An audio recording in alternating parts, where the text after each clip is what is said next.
So we all know the story of how Mick Schumacher got fired from Haas, and how his adventures in the world of Formula 1 seem to have gotten to their end.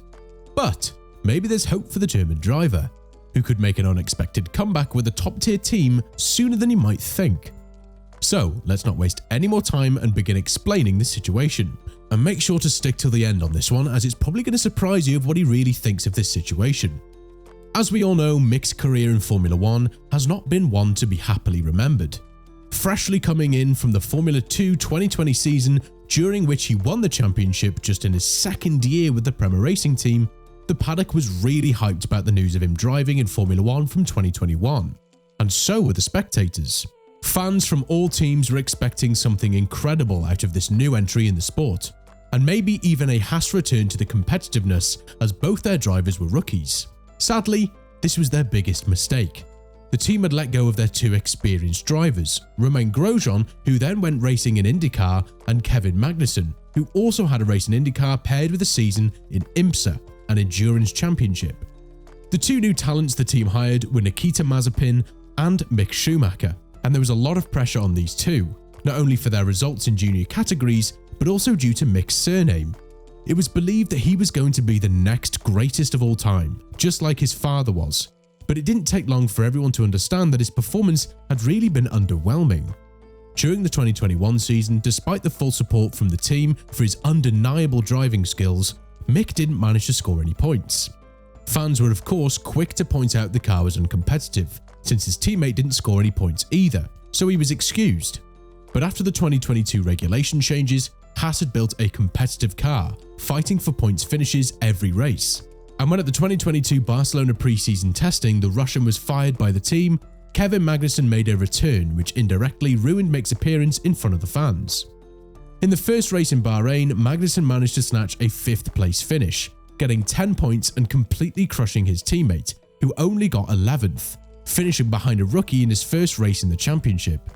This was obviously underwhelming, and sadly this didn't come down to a single episode.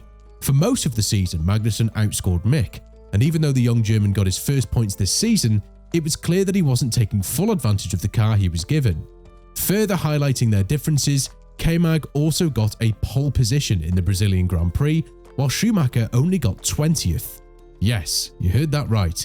In the same car, Mick managed to start in last place in Saturday's race, and that was without any kind of grid penalty. His excuse was that he underestimated the grip levels on track. Obviously, it didn't take long for Haas to turn against their own driver, and after his millions of dollars worth of damages made by crashing on track, he was seen as not ready for a career in the sport, and was later sacked by the team.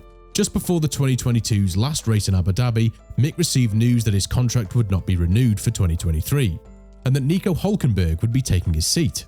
As expected, Mick didn't take the news very well, even though rumours of this driver change spread even before the summer break. What he needed to remain with Haas in the next season was to perform much better than he did in the first part of the season, and as it turned out, he couldn't do it. But Mick is determined not to give up on his dream of one day becoming a successful F1 driver like his dad. Some drivers and most fans are on his side too. Magnussen has always been comprehensive with him, trying to cheer him up on most occasions. As Kevin said during an interview, "I certainly know what it's like in his position right now," referring to the 3 or more times he got dropped by a team in his career in Formula 1. He is the living demonstration that it matters to not give up driving. He came back to the sport twice, and we could say that he had a pretty good stay this season and most of the seasons he drove in. Him and many other influential people also don't like the idea of making a Schumacher wait on the sidelines.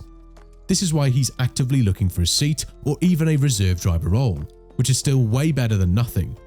He is choosing to follow Daniel Ricciardo's footsteps, getting out the sport but not out the paddock, and what Mick found is more than a normal opportunity. Since Nick de Vries, Mercedes' 2021 reserve driver, got a seat at AlphaTauri for 2023, completely abandoning Mercedes, which supported his career in junior formulas, they don't currently have anyone who could be a Mercedes third driver. Furthermore, Stoffel van Dorn, previously in the Mercedes Formula E team, also left for another competitor, Aston Martin. And by doing so, he's also leaving Mercedes with a big problem to fix. This is why they're willing to take a shot at hiring Mick as their third driver for the season. This is great news for the German, who was probably about to leave the Ferrari's Drivers' Academy anyway, since when replacing Sebastian Vettel after he went to Aston Martin for the 2021 season, they preferred to choose a McLaren driver over a young talent they were growing like Mick, and this was obviously something he didn't really like.